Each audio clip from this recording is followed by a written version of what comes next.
Glad to hear that, Bill. Thanks for the update. Worrying.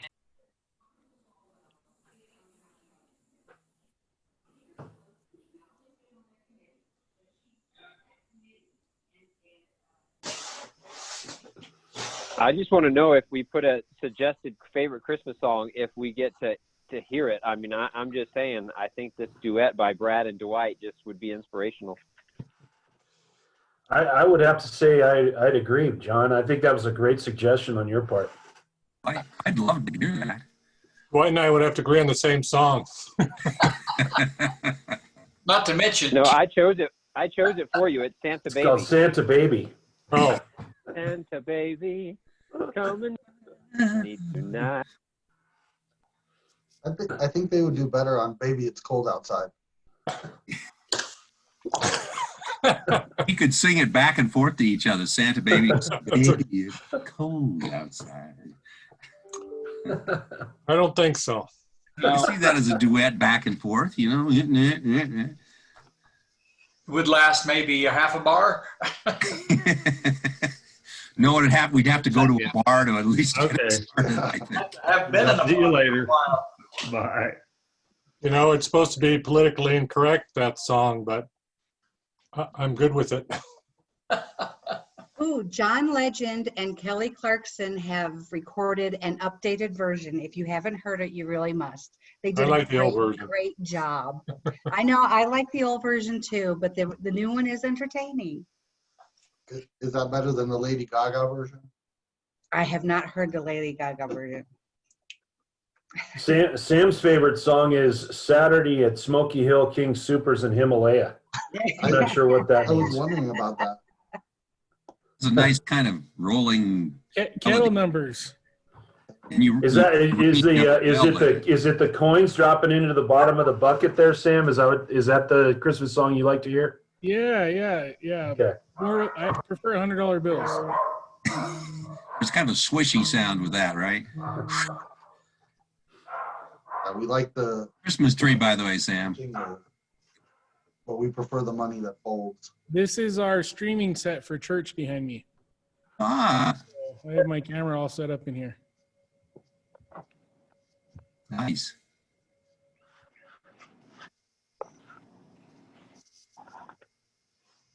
Hello over there, Ken. How you doing, George? I'm doing well. It's good to see all these friendly faces. Oh, and there's Joanna Barrows again. Oh, yeah. How are you? Dr. Brown, how you doing? Good to have you. Hey, good. Who's that? This is Phil. Phil? Oh, hey. It's good to be here. Glad to have you as our speaker today. We have a few things we do initially, and then we'll probably jump in around 12:30 with you. So. Yeah, he said I could come in and listen to all the gossip before I presented. Yeah, absolutely. George keeps us up to date on all the gossip, so he's kind of our gossip connection. There you go. Good work, Patty. Okay, I have to share. I told you they're doing work. The HOA is doing work. They're painting very old, weathered wood around my windows and did not scrape first. They're just painting. Don't worry, you'll get a fine when the paint rubs off. It's crazy. Good afternoon, Ellen. Hi, how's it going? Good. Good to see everyone. You as well. Ken, did you just pull up in your car, or? Yeah, I had to get out real quick so I could get on here. You know, you'd look better if you just laid across the hood. I'd look better if I laid down underneath it so you couldn't see me. Then he'd be a Ken doll. Yeah, there you go. Who was the original model? You know, remember back in the 50s? Back when? I see Danielle's on. Josh is on.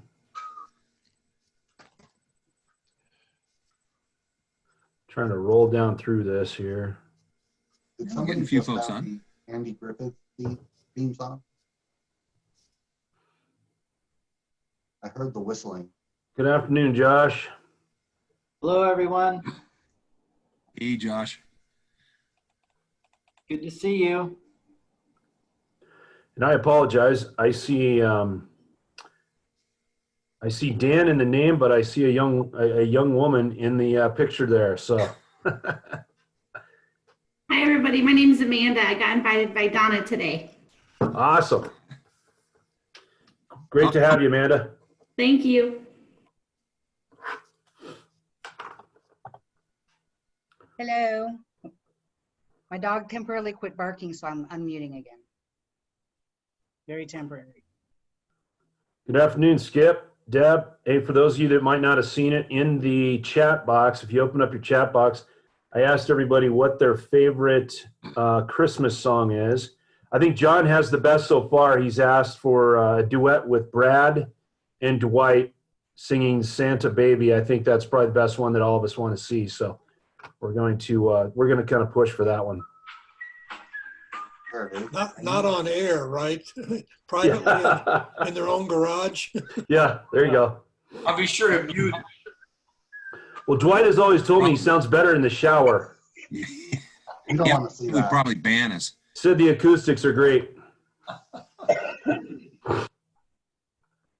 So Donna is, I don't know if I'm probably going to butcher this, Donna, Mela Kalakamaki? Kamaka? Yeah, Mela- Melikalikimaka.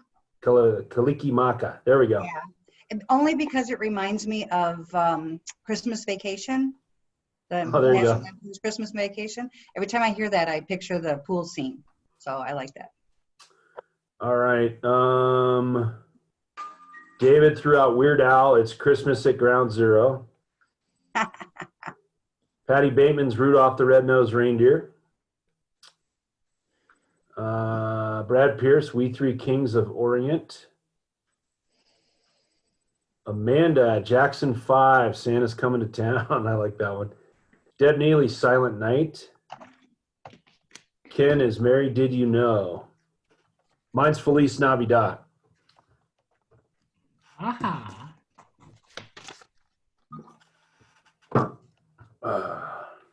And then I also like the songs in what the heck is that? It's a cartoon movie I grew up on where it's the Heat Miser and the Cold Miser, and they sing their songs about their little individual thing. I think it's Yeah, the Meister. Isn't Yeah. that one of the Frosty the Snowman one? Frosty the Snowman. no, Like the two- no. This is one with I think it's there's not a Santa or man. I haven't watched it this year, so I can't remember. My kids used to watch it all the time too. Year Without a Santa Claus. That's what it is. Year Without a Santa Claus. Yeah. Yeah, the Meister Burger, whatever his name was. Yeah, that one's pretty good too. All right, David, I think we're ready to roll here. Let's go ahead and get things kicked off. I'm sorry. Okay. I Who don't is doing our know. invocation? Yeah, well, I have a couple names down, but I had, let me open this up again real quick. Give me a second. Paul had So asked me Linda told me it was Paul Suss, but then I also had Brad Pierce. So Brad, are you doing it today? yeah, Paul asked me to do it today, so I've got one here. Fantastic. Go ahead. Okay. Please bow your heads. For those who are sick, for those with chronic illnesses and underlying health concerns, for those who are suffering, for those who are lonely, for those who have no one to check on them, for families that are separated, for those who are unemployed, for those suffering financial hardships, for those who face an uncertain future, for firefighters, police, and emergency medical workers, for doctors, nurses, and all healthcare professionals, for those who served in the armed forces, for public officials, for business leaders, for educators, for innovators and inventors who provide new solutions, for peace in our city and in our world, for renewed friendships among neighbors, for solidarity and unity among all peoples, for a greater appreciation and love of all humanity, for patience and perseverance, for calm in the midst of fear, for the grace to overcome adversity, for generosity of spirit, for hope in times of despair, for light in the darkness. Gracious and loving God, you are our comforter and our hope. Hear our prayers as we come before you. Strengthen us in this time of need. Inspire us to acts of solidarity and generosity, and give us hope for a brighter future. Amen. Amen. Thanks, Brad. All right, doing the four-way test. Number 1, is it the truth? Number 2, is it fair to all concerned? 3, will it build goodwill and better friendships? 4, Will it be beneficial to all concerned? and number 5, will it be fun? Will it be fun? Then we're going to do our Pledge of Allegiance. I pledge allegiance to the flag of the United States of America and to the republic For which it stands, One one nation, under God, indivisible. with liberty and justice for all. Thank you. And we'll do our song, God Bless America.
Won't play the whole thing.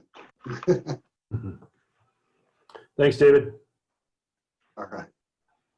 All right, let's introduce a few guests that we have on the call today.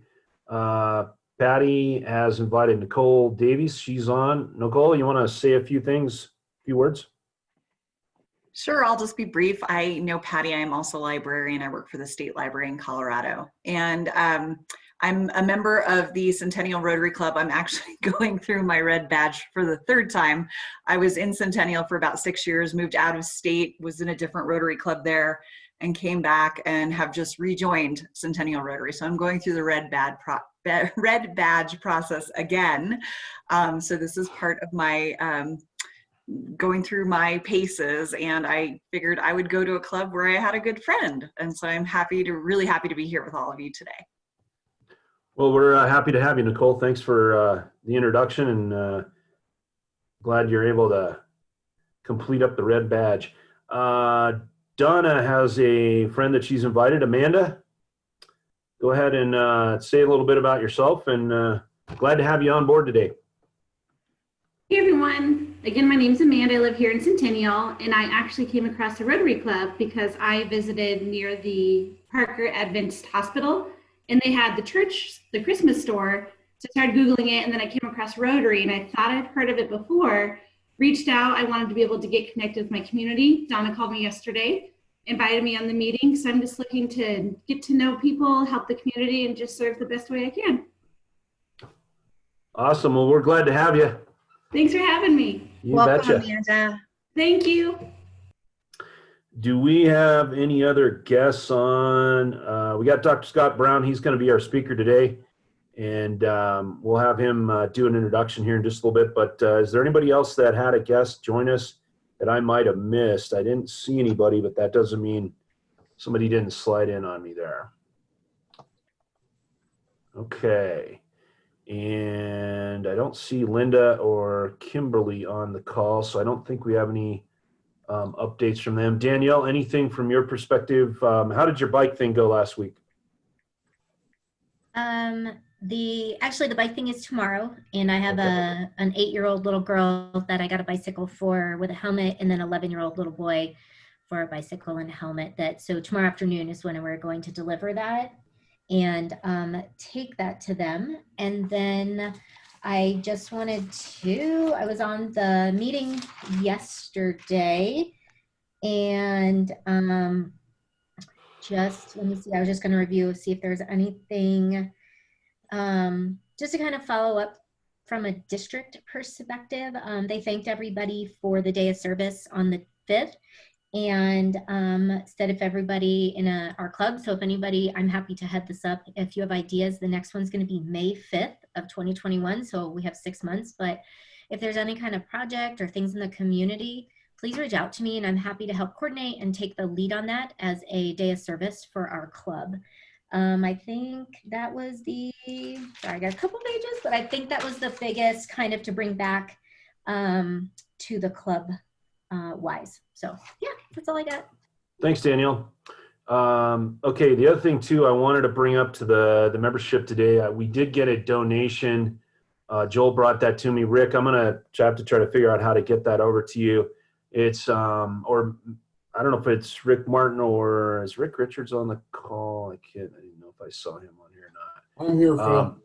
Yeah, Rick, we may have we got a donation for the international project that Josh and Rob were kind of managing, or I don't know what you want to call it, working on for that development of that property in Africa that we were kind of doing a tag team with Pagosa on.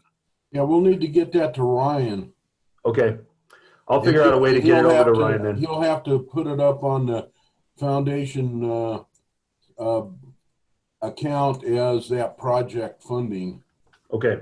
So it'll go into a special account, or at least to have accounting for it. So John, our accountant, and Ryan should be able to fix that up, and Ryan will get it deposited to our account. Okay, thanks for that insight. I'll reach out to Ryan and get that over to him. All right. How much was the donation? It was $500. Okay, thanks. Yep. And then I was going to have, I did talk to Joel. We're probably going to try to see, and I'll coordinate with Sheila and John on this, try to get somebody, it's been a while since we had that conversation. I think we had it right as we were kind of getting ready to involved in the wonderful pandemic. And so let's try to, I think we need to kind of reinitiate that and re-engage that effort. And it sounds like the priest that's involved with that, along with Joel's aunt, are around. So I'm going to try to coordinate that and get them to come back in and talk a little bit more about what's been going on with that, as it, and even as it relates to some of the pandemic stuff. So I'll update you guys either through the newsletter or try to get something in January to get that re-engaged. Let me give a little shout out to member birthdays. Carlin Shorb, December 9th. I don't think Carlin's on the call today. Bill Holland. Bill, are you out there? I don't know if Bill's on here. I don't see Bill. December 13th.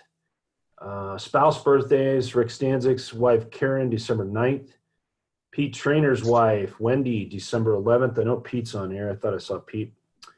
And then let me see. Next week, we got some more birthdays. I'll announce those on the 16th. Just as a reminder, we have no meeting on the 23rd or the 29th. So just kind of keep that in mind. I think those dates are right. Let me look one more time. 23rd and 30th, I'm sorry. So no meetings on the 23rd and the 30th. So don't try to click on the link because David won't be running it. I don't know. I have nothing else to do. I may just set one up. Oh yeah, okay. Well, just as long as you have some singing going on or something like that, David, that'll be key. Because you'll have a list of all these favorite songs so people can come on and listen to them, I guess. Let's see, wedding anniversaries. I don't have dates on these guys, sorry, but John and Linda Latuski, 46 years, And then Kelly, I don't know if Kelly's on today or not. I don't see her.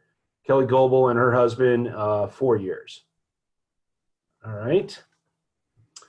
And then I don't believe we have any other updates. Any other announcements from anybody else? Sheila, anything from your perspective? Nothing? Okay. Bill, yeah, go ahead, Rick. I will remind you that this is Rotary International Foundation month for making donations that support all of the projects we've been talking about throughout the year. And I know most of you contribute throughout the years to the Rotary Foundation and working towards your Paul Harris fellowships. So I remind you to please get those donations to me. You can download the forms off of the website. I think the newsletter has it, and I think Kimberly sent it out, but download the form if you want to use a credit card and send the form to me, or send me a check, or call me if you want to know where you're at on your Paul Harris. But we need to get moving on that. We haven't had a lot of success yet, so it's I know it's hard when we're not meeting together, but it's very important for us to get this accomplished by year end for the Phil's presidential citation for meeting our goals. So please remember us, and let me know if you have any questions. Thanks, Rick, for that. Donna, I believe, is going to put that link. I think you were putting the link in the newsletter, if I'm not mistaken. Yeah. So when you see the newsletter come across from Donna, she'll go ahead and you can grab that link there. Amanda, if you're interested in the newsletter, you can, in the chat, give Donna she probably already has it, your email address, and she can send that over to you for you to take a look at if you're interested. Yep, I'll send it. And then Sam, can you give us an update on the kettles? I noticed you put that in the chat, but if you could get on here, that'd be great. Yeah, kettles, Rotary kettles are doing fantastic this year. Unfortunately, we are about $35,000 behind, and that number will keep climbing. We cannot find people to work at the kettles. The good news is all the money that we've raised is essentially, except for very little, all volunteer money. So there's no expense to it. But we just can't get people out at our sites. So we average about 40 sites a day, and we're hitting about 3. And so we offer payment, we offer volunteer opportunities, and it's understandable. I mean, it's a pandemic, right? People don't want to be out, and we get it. So the good news is we do have virtual kettles. People can donate there. We have a match of up to $10,000 on our virtual kettle, and the Rotary has one, and Phil could put the link in there somewhere where that kettle links back to our core. But every dollar will be matched at $10,000, and we might have another match coming soon. But yeah, we know that God will provide, and we'll get through it. We're serving about 125 people a day in our food pantry, 5 days a week right now. Every morning at about 8, the line starts and it goes around the corner. So it's quite busy here, quite hectic. And but we're just blessed to serve. Sam, did we have a goal for our Rotary Club on that virtual kettle? And kind of how close are we to that goal if we had one? Phil, is there a goal for the Rotary kettle? Yeah, we had one set up out there. I set it kind of low, John. Normally, Sam, what is the normal number? I mean, in a normal non-pandemic year, we normally raise, I thought it was around 15 to 20 grand. Isn't that right? The Rotary, if you consider some of those larger checks that come towards the end, anywhere between $40,000 and $60,000 with their volunteerism. The Rotary does amazing. I think you average like $99 an hour. That's just cash in the kettle. That doesn't include the larger donations that come in from folks like Doug Evans and Bob Barrows and such. But it's unheard of hit $99 an hour in cash at the kettle. Yeah. So on the virtual kettle, John, I think I've got that right now at 1,000. But we can modify that if we want. I can go and I'm managing that from this side. because I'm the one who set it up. So I can go in and make changes to that if we need to. Hey, Sam, how did we do at the two King Supers this past weekend? That was my question too. I put them in the notes here or the chat. So Southlands did about 985. Smoky Hill and Himalaya did 992. And the kids at Rangeview did about 675, 676. Yeah, good numbers. Yeah, traffic's kind of slow coming into the store, but everybody was giving bigger bills. Yeah, and the change shortage is real this year. So we're noticing that people are still giving cash, but change is down by probably 70%. Hey, But, Sam. you know, it was my perception too from Saturday. I don't know if anybody else who's been working the kettles, but it just seems to me that there was a greater percentage of people giving than what I experienced last year. So I don't know if that's across the board. So if we're able to get more kettles out there, obviously that might be better, but you know, it is what it is. I would agree with Skip, and I felt like people were more generous than I remembered in the past. Instead of singles, we were getting 5s or 20s. People were, you know, really, I felt like they were very generous. Yeah, I would agree. And Sam, I have a question for you because I just learned of a family who's in need. Would you please explain to us, so if we know of somebody, a family that is in need of food, how do they go about getting that? So right now, because we're offering an $80 gift card and a whole bunch of food to Aurora residents via the city, we're doing the city's Day of Giving for 18 days in place of their big events that we all volunteered at. They can come to our food pantry Monday through Friday, 10 a.m. till 3 p.m. There is a lunchtime in there. At about noon, we take about half an hour off. I would suggest, though, that they get here early because the line starts at about 8. And this morning, it was around the corner. I think we had 150 back at about, today's been our biggest day thus far. We had 150 tickets out by 9:30. And so after, that'll be up till the 18th that we're offering the $80 gift card, or until supplies run out to 1,500 families. After that, then after the new year, it'll be Monday through Thursday, 10 a.m. to 3 p.m. And so that's a gift card for groceries. And do you guys also, are you giving out food boxes as well? Yeah, so we give out a USDA box, an actual food box, plus all of the food that we are able to gather from different donors and stuff. So bread, milk, anything that we have, it all depends on the day. We also got grants from Arapahoe County to buy proteins.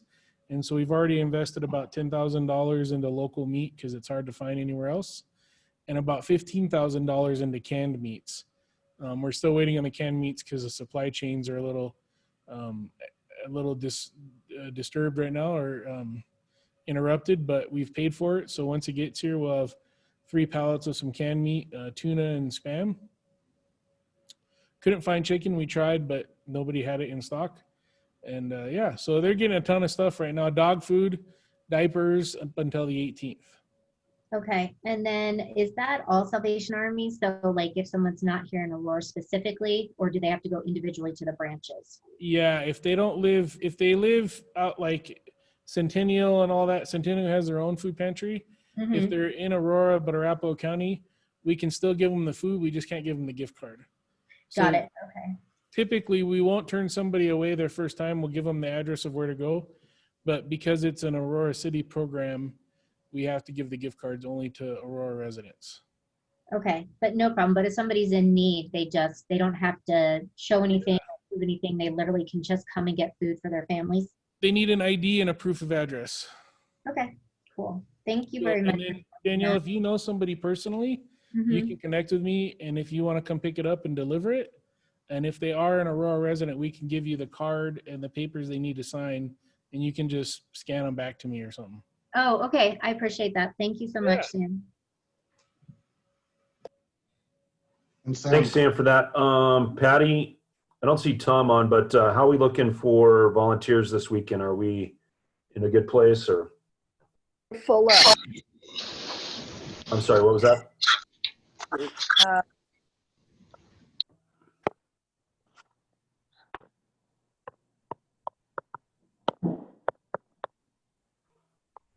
think she said they're full. Okay. I know she might have typed something into the chat here. I'm having audio problem. Okay.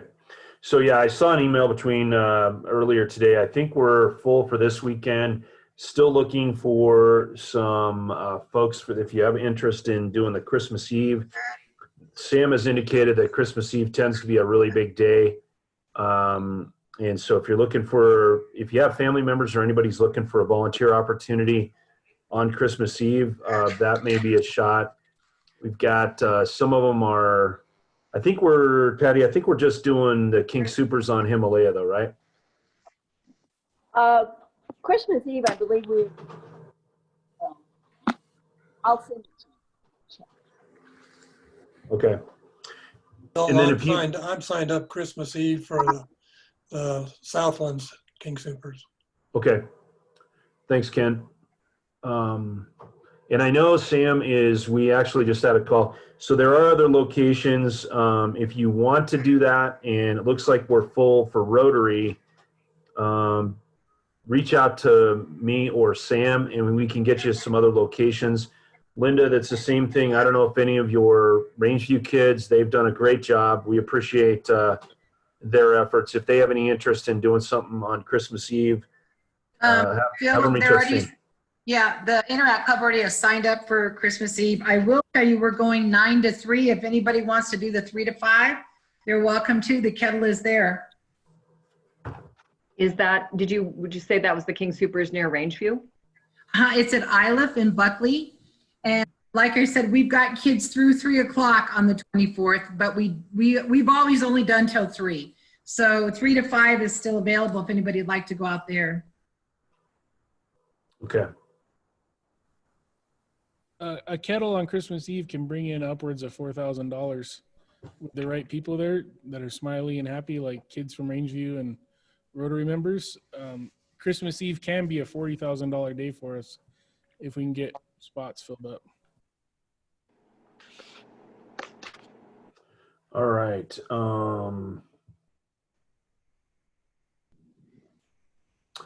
Okay, I'm going to go through these things real quick, and then we'll jump to our speaker.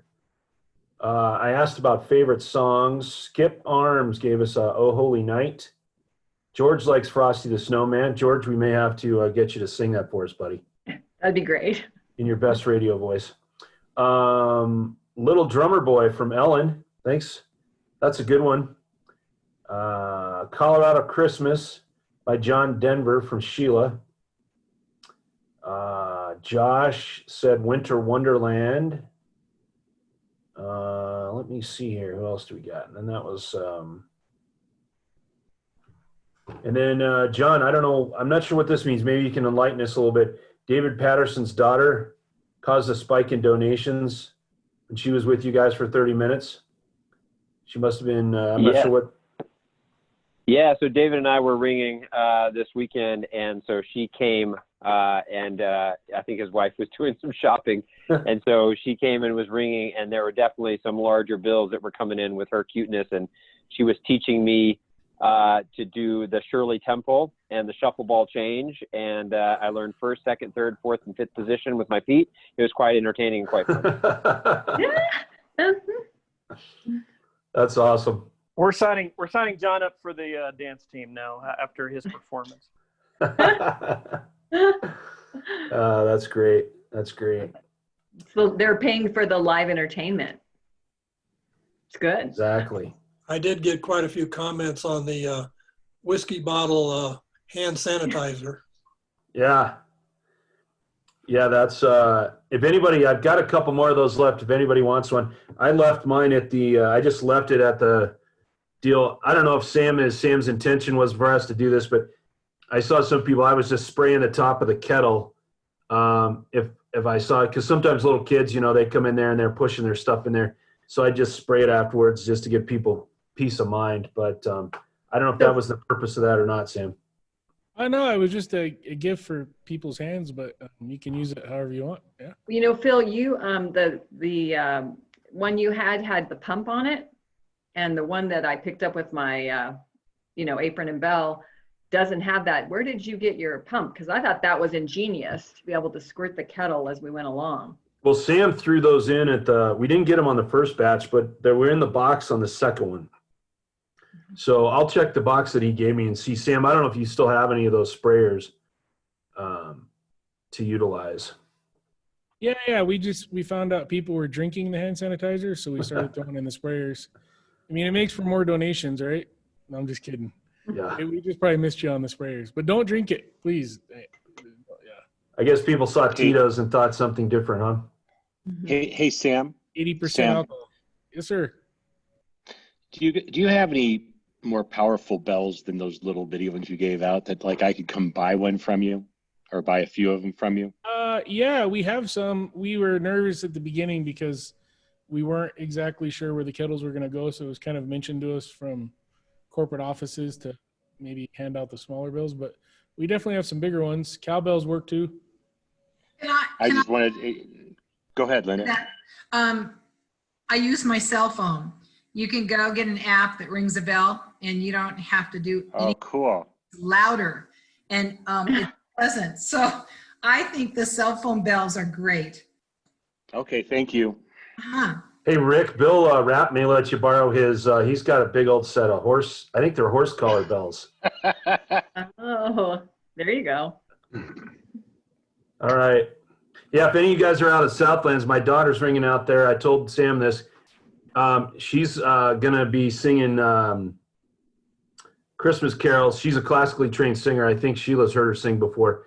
So she's going to sing. So I'm hoping we'll get a little spike in the bucket out there with her singing. So we'll see what happens with that.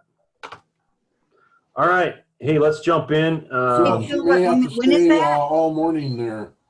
If she's successful with her song and dance, she may have to stay longer. Yeah, there you go. When and where is she going to be? She'll be at the Southlands King Supers on Saturday morning from 9 to 11. Thank you. You bet. Well, so when Scott first came onto the scene here, his hair was actually darker. He's been waiting so long, it's turned gray. So we're going to get him kicked off. I'm teasing. So Scott, we'll let you introduce yourself, and thanks for coming on and being our speaker today. Thank you. I'm going to have to skip over the introduction. You'll find out about me in my presentation. And so I'm going to surprise you today by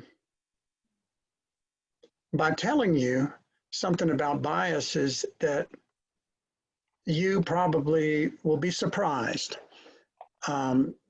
Most people think of biases as unfair prejudices, mean-spirited against persons, groups, religions, genders, etc.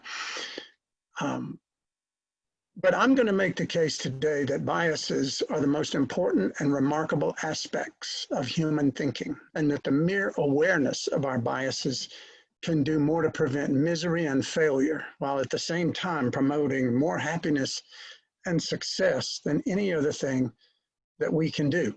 You see, biases are shortcuts in thinking that literally allow us to survive, to thrive, to conserve energy for concentrated thinking. They're like Velcro, where new information hooks onto loops of old information built on these shortcuts called biases. Now you're probably wondering, what the heck is this guy talking about? Well, I'm going to give you a test. Don't worry, it's an easy test. It's from the Old Testament. And here's your test. How many animals of each species were escorted onto the ark by Moses? Raise your hand with the answer. And most of you are saying this. So those of you who said 2, I want you to raise your hands high above your head and smack yourself on top of the head. Because, you see, Moses gave us the 10 Commandments. It was Noah's ark. Now, I did trick you a little bit, didn't I? I did, I have to admit it. But I'm going to say that you did the right thing. It was the smart answer. It was incorrect, but it was It was the smart thing. You see, normally you associate Moses and Noah with the Old Testament. So your brain took a shortcut because you already thought you knew the answer. You didn't listen to the last word to save energy for more important things, which you're probably thinking about doing as soon as you get off this meeting. Now, if I had said Abraham Lincoln escorted the animals, it would have stood right out.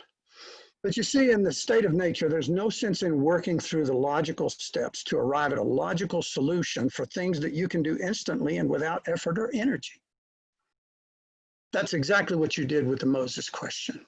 And the part of the brain you just used to get that question wrong, the right brain, deals with reflexes and speed and emotions and the big picture, patterns, meaning. This is what we need to get through life and survive.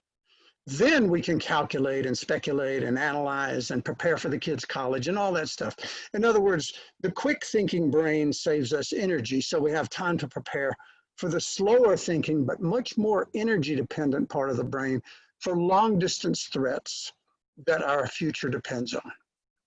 The missed answer to the Moses question is pretty harmless. It didn't hurt you, except maybe your ego a little bit, and it saved you energy. However, if this shortcut is taken in a situation with long-term priorities, such as your health, your relationships, your financial security, it can hurt you really, really bad. So what would life be like without shortcuts? Many of you saw Dustin Hoffman in the movie called The Rain Man.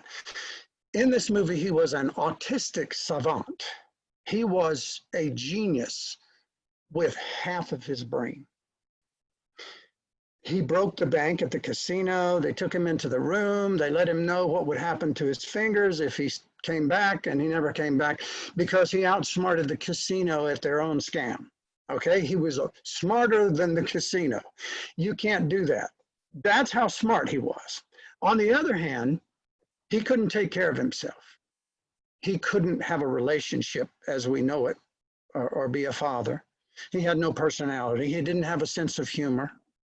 He couldn't get out of the way of a truck about to run over him because he was missing that part of the brain and those patterns of thinking that literally allow us to survive. So without a benevolent society that took care of him, he was institutionalized his whole life. Without that, he couldn't have survived. So think of biases, the way I would like to think of biases is like the information in our brain is like the toaster on the right. We have information, but we're not aware of it and how we really get it and keep it and how accurate it is. It's just in there. We would like to create a toaster of our brain that would cook a perfect piece of toast or knowledge, and that we would know when our biases, our shortcuts, our knowledge is accurate or not, whether it's beneficial, as we say in Rotary, to all mankind or not. So I'm only going to go over 3 other biases today because there's over 200 documented biases and we can only cover so many. So I'd like to tell you about a 1977 747 on the Tenerife Airport runway. A beautiful day, but a very crowded airport. The pilot has a clear runway. A fog bank rolls in and blocks his vision. Suddenly, without warning and without clearance from the tower, the pilot takes off. What he didn't know was that another 747 had rolled in just after the fog bank and was parked right in front of him. Just under 600 people died that day. It was and still is the largest airline disaster in aviation history. They called in the expert, Jacob Van Zanten. He was the Sully Sullenberger of 1970. You know, the guy that landed the plane in the Hudson and saved all those people from the birds in the engine and all that. I mean, he was the best of the best. He wrote the pilot's manual for KLM. He trained the pilots. He was the president of the International Federation of Aviators. He was on magazine covers, but he never answered the call. You know why?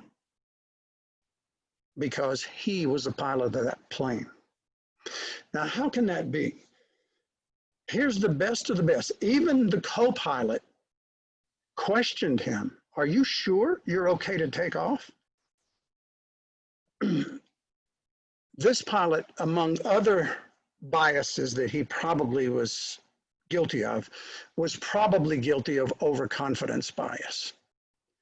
He had all the experience, he figured he knew everything, and he was overconfident. And it cost all those people, including his life that day, from the best of the best. Now,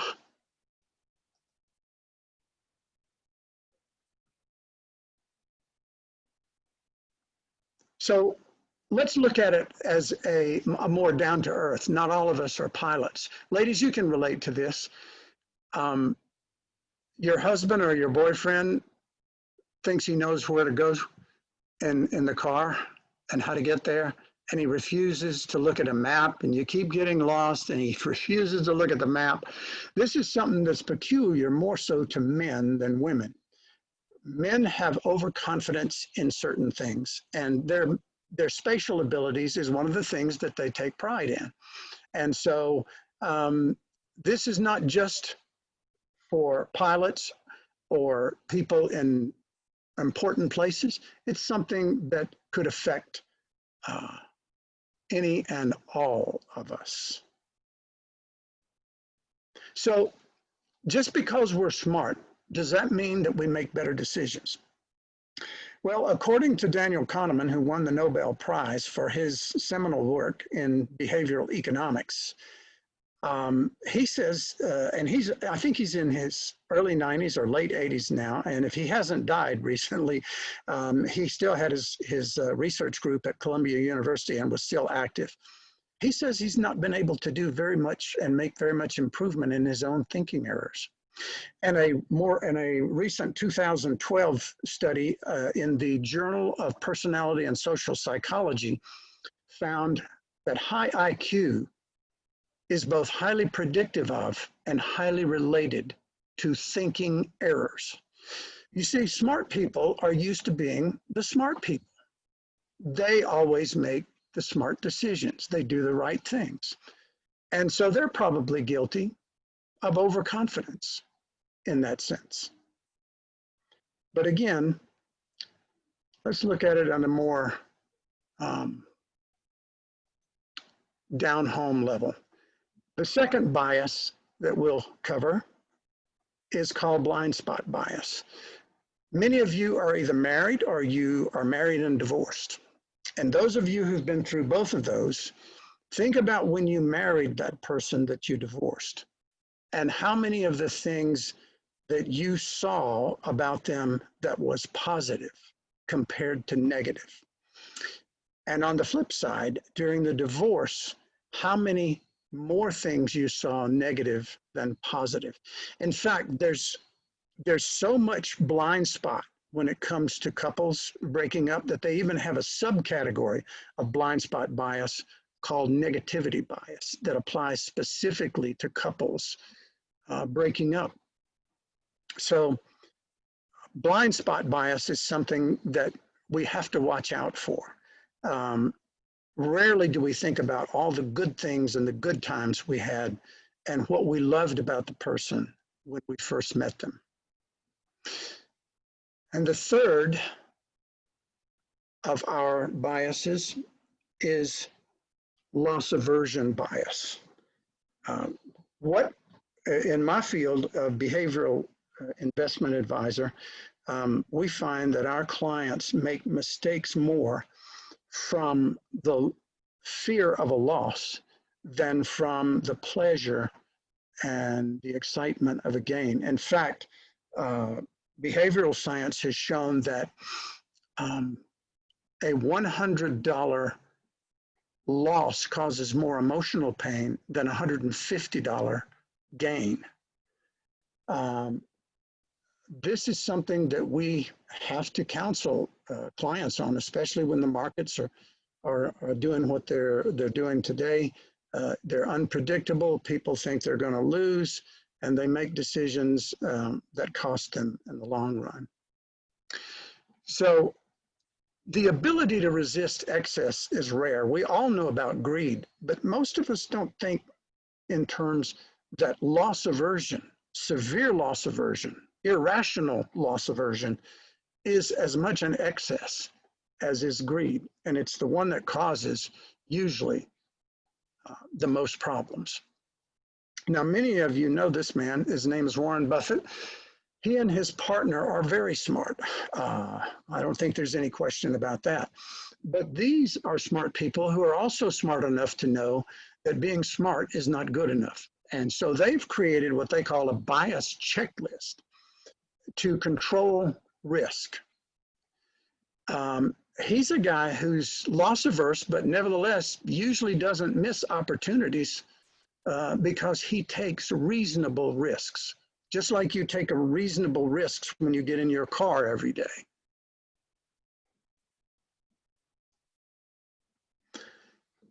Now, a recent 2012 Journal of American Medical Association found that a negative financial shock increases your risk of mortality by 50% from all causes. Now, the key is from all causes. What that means is that if you receive a negative financial shock,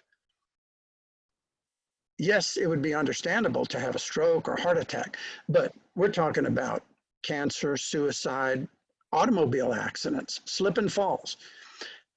And the reason that it can have this kind of can only be that it causes that much stress on an individual to have those kind of shocks. I'll tell you my story as an introduction. My career was mostly in Tampa. I had a sports functional neurology practice. I was a team doctor for several professional sports teams, 2 ballet companies. I took care of all the big name entertainers when they came to give a concert. I got free tickets. I had a TV show, sports talk. I had the life, but it was pretty much, I was single at the time, and I pretty much worked all the time. I thought I was healthy. I worked out. I was a light drinker. I exercised, but my diet was terrible. I ate out 3 meals a day. I was so busy. My idea of cooking was to heat up a can of chicken noodle soup. To add to that, I hated vegetables and still do. I have to now force myself to eat healthy vegetables. And that costs me physically. I had a bias that even though I could spot these errors in lifestyle with my patients and give them the good advice, I was blind to my own blind spot. So at the same time, I was too busy to take care of my finances. So Dad took care of all my finances. And guess what?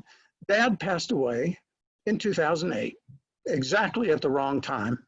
And the broker that we had neglected my account.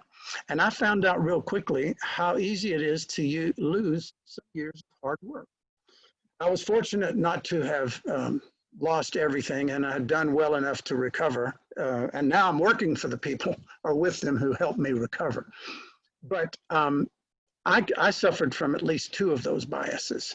Loss aversion bias, not so much, because I was just totally unaware that I could ever lose money and that I would always be healthy and would live forever, as ridiculous as that sounds. And of course, I knew that intellectually that was not true, but that's basically the way I lived my life.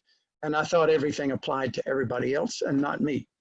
So what's in your bias? Are you receptive to the facts? Do you let them come in? Do you analyze and think about these things? Or do you have pre-existing opinions and let the actual facts bounce off? Is it correct or error? If these facts, if our biases don't reflect the facts, then they are to our detriment. Is there any aspect of your life that if your beliefs were improved to more closely match the facts, wouldn't improve the quality of your life? Do you think that in the midst of a nasty divorce that the taming of that negativity bias could allow you to come to a greater solution, even if you still broke up, it could make it easier, or you may actually find out you don't want to break up. Do you think if that pilot were not overconfident that those people might have survived and been alive today? It's something to think about. So how do we recognize our biases? Well, let me give you an example. You ask yourself a question: do you attribute other people's success to luck while taking full credit for your own? I'm pretty sure I've done this, and I see politicians do this all the time. Another one is, do you learn a little bit about something and then assume you know all there is to know about it? I know doctors that they don't want to have any continuing education. They think they learned everything in school and all they have to do is read a few papers. These are things you have to watch out for, regardless of your level of skill or training. How do we combat our biases? Well, challenge yourself. Have you missed something important? Are you ignoring something just because it doesn't fit your exacting viewpoint? Expose yourself to opinions that contradict your own. And here's the key. I want you to make a note of this. What behavioral science has told us is that awareness alone can do more than anything else to eliminate the negative aspects of bias.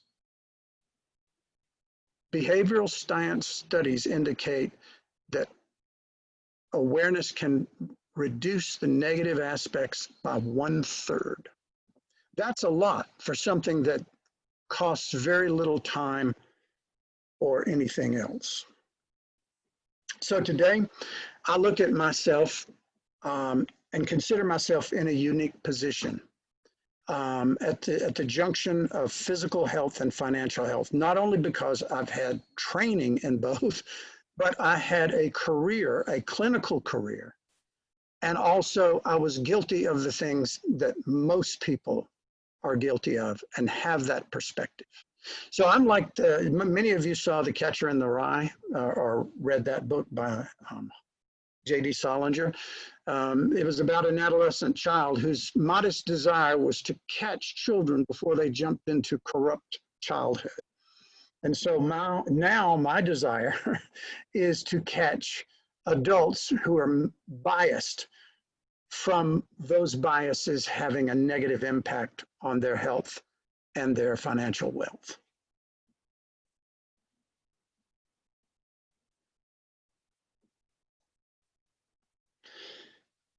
In closing, my favorite science fiction movie was Blade Runner.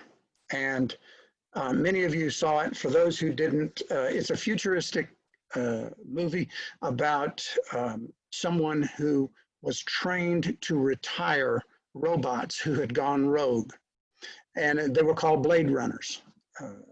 Decker was the character's name. And the whole movie was about him chasing down these robots and killing them. Retiring them was the euphemism. And at the end of the movie, he's on top of a building, a skyscraper, and the most lethal android was named Roy. And Roy was just playing with Decker. I mean, he was just beating him to pieces. And Decker was finally hanging on to the edge of the skyscraper, and the android was looking over him. And he's trying his best to hold on, but finally he loses his grip. And the android quickly grabs him as if he's a teddy bear and pulls him up and plops him down, exhausted, onto the top of the building. And as the android is dying due to his expiration date, he's sitting there talking to Decker. And he says to Decker, "You people wouldn't believe what I've seen." And he goes in to describe his life. And he says, all those memories lost in time, like tears in rain. And then he expires, he dies.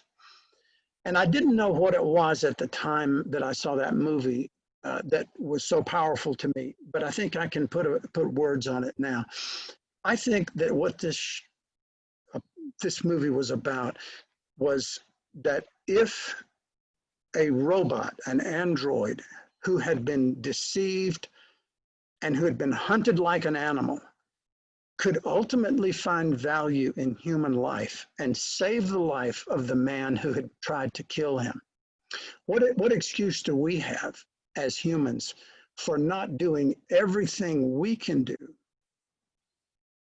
to make our biases as accurate and increase our good relations with other people and care enough about that human life and other people?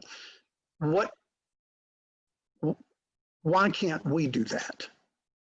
And so I hope I was able to put that in words. So that is something for us to reflect on. I'm going to take questions now for, I don't know how much time I know we got started late, but please fire away.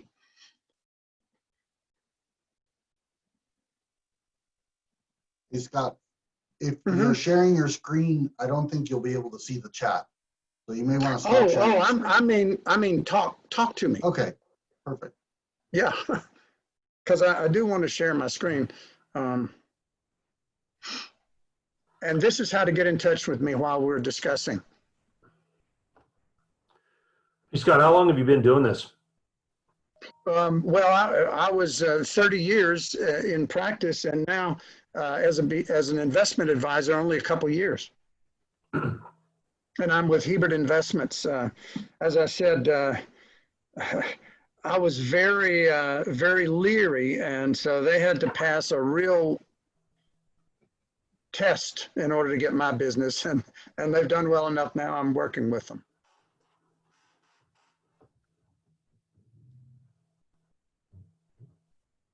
And Scott is a member of, is it the Arvada?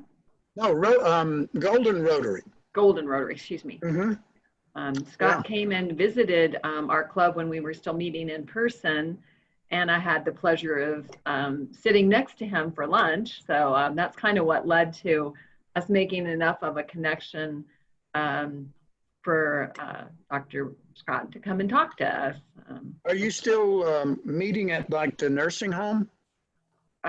We met over at the Rendezvous in the Heather Gardens community, but then we went hybrid, and then we met at the Radisson for a while, but now we're back with the uptick to being hybrid.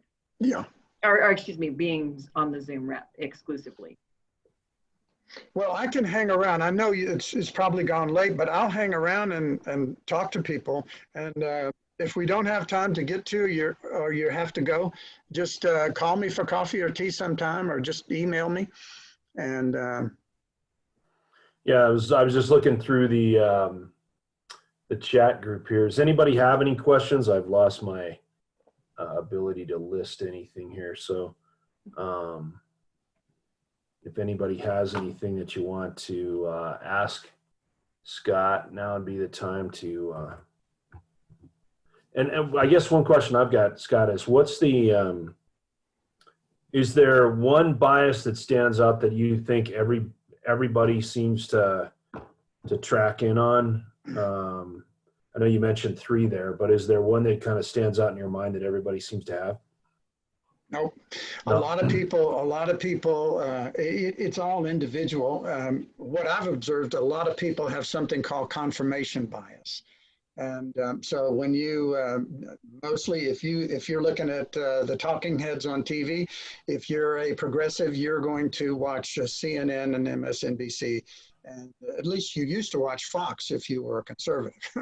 And so I don't know what's happening now, but confirmation bias is recency bias is another one.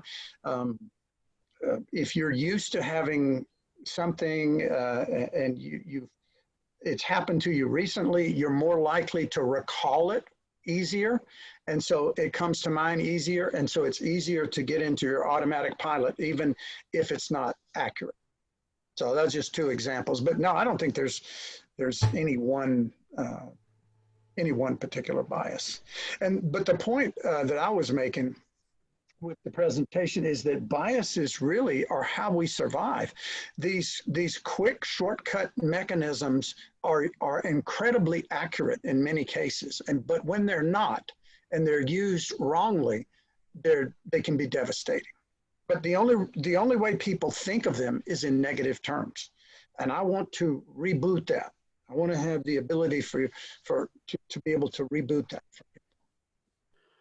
I think Amanda had a question.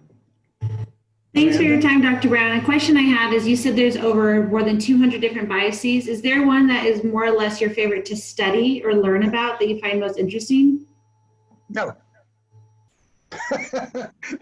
Thank you for the question, but I don't have a favorite one. I really don't, except if you want my own, again, it's a bias since I relate to it now. The overconfidence bias, that is huge. And that's why I used it as a demonstrator.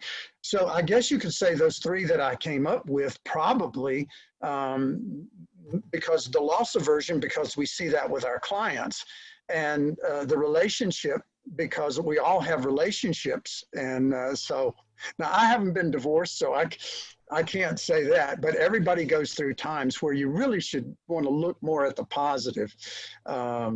And so, but I don't have a favorite bias. Those are three great ones. I hadn't heard of them before, so thank you for sharing. Very interesting. And that's the reason I shared those, because there some you normally wouldn't think of that. Confirmation, everybody kind of said, yeah, confirmation, recency, but but those you wouldn't think of. And of course, the Moses question, that's a bias that clearly has no negative connotations unless somebody's got a gun to your head, and if you miss the question, you're going to die. But that's just not the way it is, So, but thanks for the question. I love the question. I have a question. So with all these other biases, do you have a book that would talk about the rest of the biases, or a resource that we should check out? What I can do is to send you a PDF of maybe a few more that I'll select, and then a Wikipedia link to all 200. Would you guys, so you want me to just send it to you, Dave?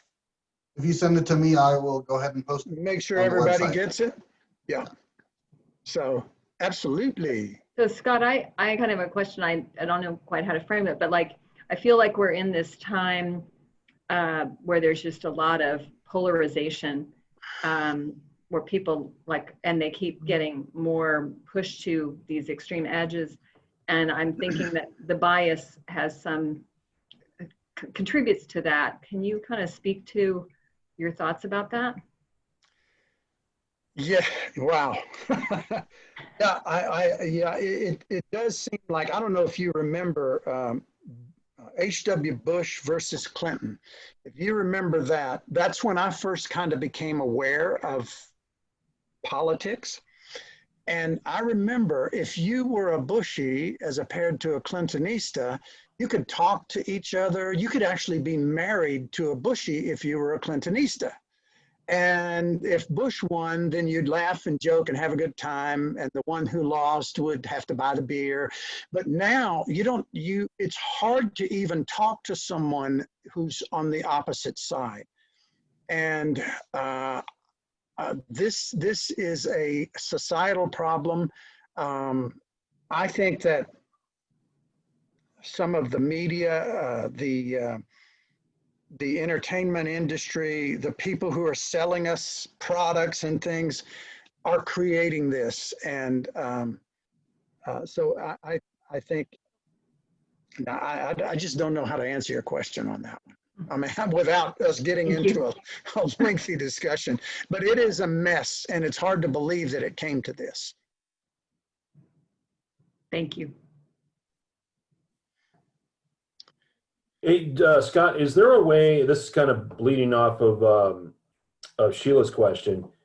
Do you feel like there's a way is there such a thing as balancing a bias where maybe you have new information that starts to change your bias, or you know, where these things can, I don't know how to say this, but it basically starts to, you know, maybe it's balancing your bias, or it changes your perception of things in a different way, that, you know, to the point that you just made, where do you see any of these biases where they kind of a pendulum, where they tend to swing based on information that's provided? Well, as I said, awareness alone can do more for that. Just making it a point, you know, I have a viewpoint, this person is different from me, or this opinion is different. So let me fact check myself, my own fact check. Let me fact check myself. And that is, awareness alone is that I don't know that you can defeat biases. You can make them accurate, I think. I think you can make them as accurate as possible. And if the information in your shortcuts, not all shortcuts are biases, but all biases are shortcuts. So if that information that's contained in your bias is accurate, then it can't help but be better in relations with other people. And it would be great if our leaders would maybe take this seminar. All right. Any other questions out there? Everybody, I'm getting a lot of comments here that they really liked your talk. So thanks for coming in and sharing your ideas and thoughts. It was well appreciated. I have a talk on your Good News Alzheimer's Prevention Kit. So if you like this one, you might like that one too. Okay, definitely. All right. Well, hey, I wanted to. Thank you, Sheila. Thanks for coming on. Once I'll make a point of trying to reach out to you, Dr. Brown. We've got this challenge coin that we'll give you for speaking today. It's got the opportunity. You've probably seen these before, and then you're Rotarian, so it's got the 4-way test on the back. And I'll make sure I make a point of scheduling a coffee with you, and we'll get out and I'll make sure I give that to you. So. Hey, yeah, let's do coffee. Any of you? Here's another thing. Social distancing is not good for our health. I can go into a whole thing on that, but we will stay far apart in our office. If you come over, we'll make sure everybody's safe and masked. But being there personally is good. Being around people is good for our immune system and our mental and our cognitive health. So thank you. Let's do that. Yeah, no, I'll definitely reach out. So thanks again for coming in. I don't know if anybody else has any other comments or questions out there, but if not, thanks for everybody attending today. One quick reminder, I know Kimberly has sent out as it pertains to our credit that I discussed last week, and I think Don has put that in our newsletter. That expires on the 15th. So if you're interested in that credit being applied to your invoice for January through March, please get that filled out and submitted, and then we'll get that taken care of. Other than that, I don't think, I'm not seeing anything else in our chat. Dr. Brown, thank you very much for your time, and we're going to adjourn for today. Thanks, El Jefe. You betcha. Thank you. Good job. Thanks. And Amanda and Nicole, thanks for joining us. We hope to see you again soon. Yep. Bye, thanks. Fill out your surveys for programs if you haven't. Thank you.